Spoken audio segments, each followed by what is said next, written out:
ನಮಸ್ತೆ. ಹೋಟೆಲ್ ಸ್ಟೈಲಲ್ಲಿ ಕಾಜು ಮಸಾಲ ಈಸಿಯಾಗಿ ಹೇಗೆ ಮಾಡೋದು ಅಂತ ಹೇಳ್ಕೊಡ್ತೀನಿ ಬನ್ನಿ. ಫಸ್ಟು ಒಂದು ಅರ್ಧ ಈರುಳ್ಳಿ ತೊಗೊತಾ ಇದ್ದೀನಿ ಮತ್ತು ಕಾಜು ತೊಗೊತಾ ಇದ್ದೀನಿ. ಇದನ್ನು ಕುದಿಯೋಕೆ ಇಟ್ಕೋಬೇಕು.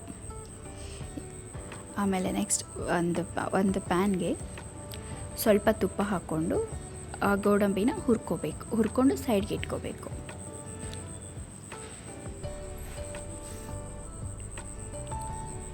ಈ ತುಪ್ಪ ಒಂದು ಸ್ವಲ್ಪ ಬಿಸಿ ಆದಮೇಲೆ ಈ ಕಾಜುನ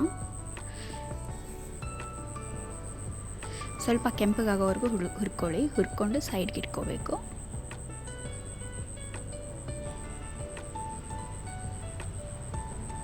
ಇಟ್ಕೊಂಡಾದ್ಮೇಲೆ ಅದೇ ತುಪ್ಪಕ್ಕೆ ಈಗ ನೆಕ್ಸ್ಟ್ ಒಂದು ಸ್ಟಾರ್ ಮತ್ತು ಏಲಕ್ಕಿ, ಲವಂಗ, ಚಕ್ಕೆ ಇದಿಷ್ಟು ಹಾಕ್ಕೊತಾ ಇದ್ದೀನಿ.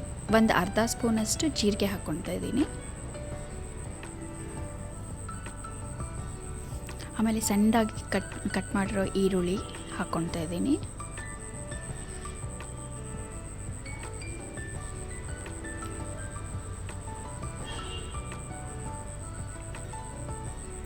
ಇದಿಷ್ಟು ಒಂದು ಸ್ವಲ್ಪ ಫ್ರೈ ಆದಮೇಲೆ ಈರುಳ್ಳಿ, ಆಮೇಲೆ ಖಾರದ ಪುಡಿ, ಧನಿಯಾ ಪೌಡರ್ ಮತ್ತು ಗರಂ ಮಸಾಲ ಇದಿಷ್ಟು ಸ್ಪೈಸಸ್ನ ಹಾಕ್ಕೊತಾ ಇದ್ದೀನಿ.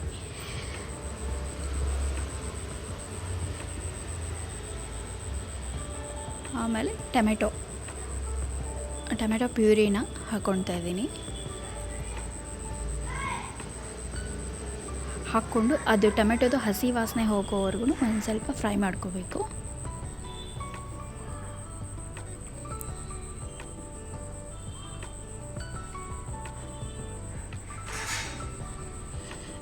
ಈಗ ನಾವೇನದು ಆಗಲೇ ಕುದಿಯೋಕೆ ಇಟ್ಕೊಂಡಿದ್ವಲ್ಲ ಅದನ್ನು ಪೇಸ್ಟ್ ಮಾಡ್ಕೊಳ್ಬೇಕು. ಅದು ಕುದ್ದಿದ್ದಾಗಿದೆ, ಅದನ್ನು ಪೇಸ್ಟ್ ಮಾಡ್ಕೋಬೇಕು. ಆ ಪೇಸ್ಟನ್ನ ಇದಕ್ಕೆ ಆ್ಯಡ್ ಮಾಡ್ಕೋಬೇಕು.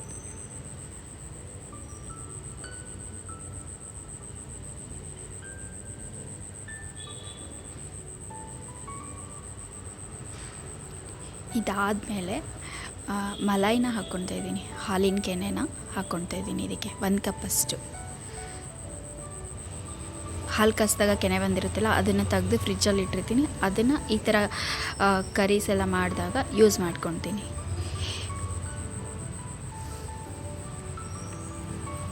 ಇದು ಚಪಾತಿ ಜೊತೆಗೆ ಮತ್ತು ಜೀರಾ ರೈಸ್ ಆ ಥರ ಅದ್ರ ಜೊತೆ ಎಲ್ಲ ಚೆನ್ನಾಗಿರುತ್ತೆ. ಆಮೇಲೆ ನಾವು ಆಗಲೇ ಏನು ಫ್ರೈ ಮಾಡಿ ಇಟ್ಕೊಂಡಿದ್ವಲ್ಲ ಆ ಗೋಡಂಬಿನ ಅದನ್ನು ಹಾಕ್ಕೊಂಡು ಮಿಕ್ಸ್ ಮಾಡಿಕೊಂಡ್ರೆ ಆಯಿತು.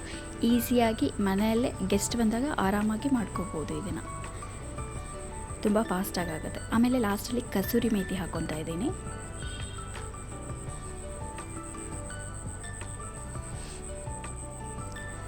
ಅದು ಒಂದು ಸ್ವಲ್ಪ ಕುದ್ದಾದಮೇಲೆ ಲಾಸ್ಟಲ್ಲಿ ಕೊತ್ತಂಬರಿ ಸೊಪ್ಪು ಹಾಕ್ಕೊತಾ ಇದ್ದೀನಿ.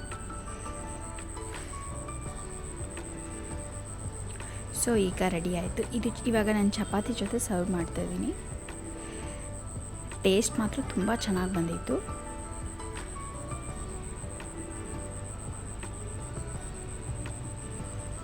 ಟ್ರೈ ಮಾಡಿ ಕಮೆಂಟ್ ಬಾಕ್ಸಲ್ಲಿ ತಿಳಿಸಿ ಹೇಗೆ ಬಂತು ಏನು ಅಂತ. Thank you for watching. Like ಮಾಡಿ, ಶೇರ್ ಮಾಡಿ, ಕಮೆಂಟ್ ಮಾಡಿ, ಸಬ್ಸ್ಕ್ರೈಬ್ ಮಾಡಿ. Thank you.